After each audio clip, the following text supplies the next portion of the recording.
Γεια σας, είμαι η Ειρήνη, είμαι make-up artist και αυτό εδώ είναι το κανάλι μου. Γύρισα από τον Μπαλί και σκέφτηκα να κάνω αυτό το βίντεο για να μοιραστώ μαζί σας κάποια tips αν σκοπεύετε να ταξιδέψετε στο Μπαλί. Λοιπόν, πρώτο και σημαντικότερο, δεν πίνουμε νερό από τον Μπαλί. Δεν πίνουμε νερό από τη βρύση στο Μπαλί, γιατί υπάρχει κίνδυνος για μπάλι-μπέλι, οπότε για αποφυγή αυτού δεν πίνουμε νερό, μόνο εμφιαλωμένο, βουρτσίζουμε τα δόντια μας πάντα με εμφιαλωμένο και να τονίσω ότι αν μπορείτε, καλύτερα οι κοπέλες κυρίως, να πλένετε και το πρόσωπο με εμφιαλωμένο, γιατί εγώ γύρισα και είχε κάποια διαφοροποίηση το πρόσωπό μου ως προς την ακμή. Τίποτα σοβαρό, αλλά θεωρώ ότι είναι σημαντικό να πλένουμε και το πρόσωπο με εμφιαλωμένο στο Μπαλί. Δεύτερο και πολύ σημαντικό για όλα τα ταξίδια, όχι μόνο για τον Μπαλί, θεωρώ πως είναι η ασφάλιση. Για ταξίδια εκτός Ευρώπης θεωρώ ότι είναι σημαντική, γιατί είστε τόσα μίλια μακριά. Εμείς δηλαδή είχαμε ένα ατύχημα με το μηχανάκι και παρόλα αυτά πήραμε τα χρήματα που δώσαμε στο νοσοκομείο, οπότε θεωρώ ότι είναι σημαντικό. Όσον αφορά το φαγητό, θεωρώ ότι πρέπει οπωσδήποτε να δοκιμάσετε φαγητό σε παραδοσιακές ταβέρνες στο Μπαλί.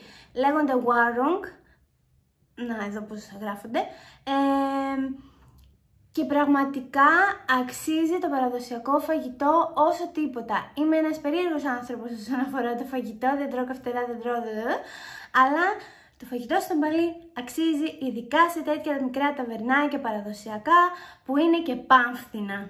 Και μιας και είπαμε για πάμφθηνα, να πω εδώ ότι καλύτερα είναι το συνάλλαγμα να το κάνετε εκτός αεροδρομίου γιατί είναι πιο οικονομικά και θεωρώ πως είναι καλύτερο να χρησιμοποιείτε κάρτες τύπου Revolut για να μην χρεώνεστε extra fees, οπότε ναι, είναι πιο κερδοφόρο για εσάς. Επόμενο tip είναι να κάνετε παζάρια στις αγορές, πραγματικά πέφτουν από την αρχική τους τιμή 40% κάτω, οπότε σας συμφέρει και εννοείται ότι γουστάρουν αυτό το πράγμα, εγώ αυτό κατάλαβα, αρκεί να μην τους προσβάλλεις με την προσφορά σου. Επόμενο tip είναι για το κομμάτι της μεταφοράς. Θεωρώ ότι το Μπαλί μπορεί να ταξιδευτεί με μηχανάκι, αλλά θέλει αρκετή προσοχή και καλό μηχανάκι.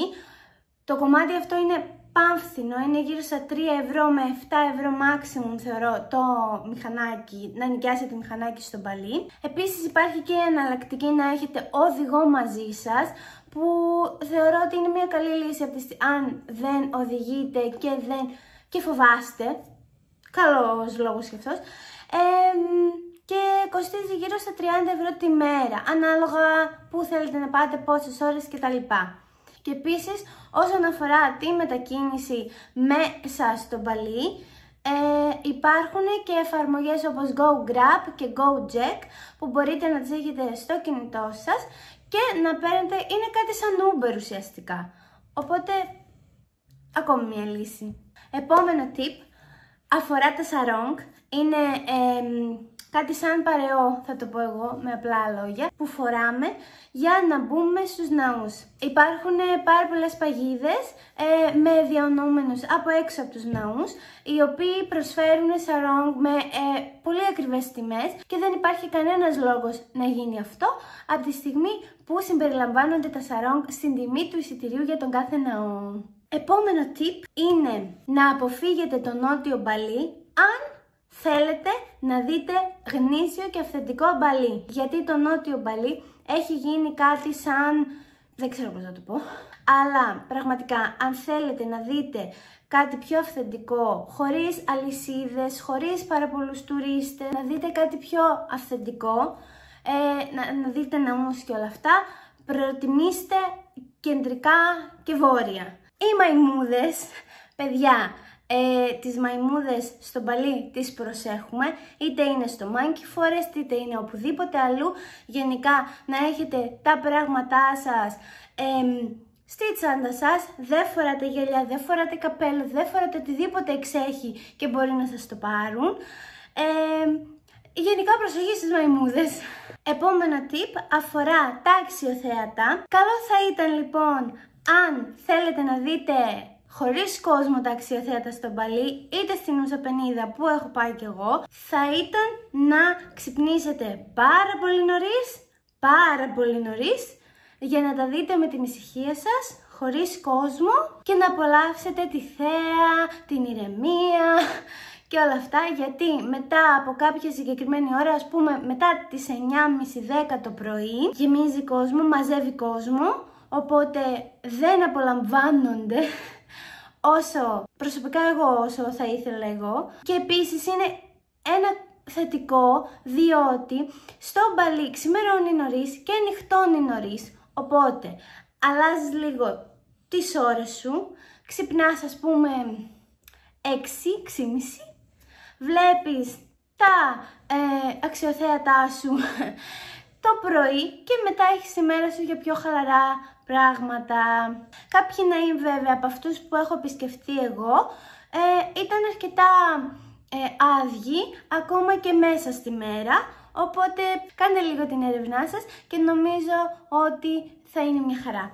Αλλά ναι, γενικά αν θέλετε να απολαύσετε τα αξιοθέατα, προτείνω να πάτε πολύ πρωί. Επόμενο και τελευταίο tip είναι οι παραλίες στο μπαλί. Οι παραλίες στο μπαλί δεν είναι για μπάνιο, δεν κάνουν για μπάνιο, είναι κοραλιογενείς και δεν ενδείκνυται το μπάνιο εκεί. Πολλές φορές λόγω και των τεράστιων κυμάτων βγάζουν σημαίες κόκκινες που λέγεται ότι απαγορεύεται το κολύμπι και είναι με δική σου ευθύνη, αλλά πραγματικά σας προτείνω μέσα από την καρδιά μου να αποφύγετε αυτό το άσκοπο σπορ για το μπαλί. Αν και αγαπώ και είμαι της θάλασσας και του κολύμπι και όλα αυτά, προτείνω για το μπαλί που έχει τόσο πανέμορφα μέρη να δείτε, να μην καθίσετε σε μία παραλία χωρίς λόγο από τη στιγμή που απαγορεύεται και το κολύμπι. Αυτά τα tips είχα να μοιραστώ μαζί σας, εύχομαι να σας φάνηκαν χρήσιμα. Αν σας άρεσε το βίντεο κάντε like και subscribe, γράψτε μου στα σχόλια τι άλλο θα θέλετε να δείτε είτε από ταξιδιωτικό είτε από μακιγεριστικό περιεχόμενο στο κανάλι αυτό. Σας ευχαριστώ πάρα πολύ και τα λέμε σύντομα.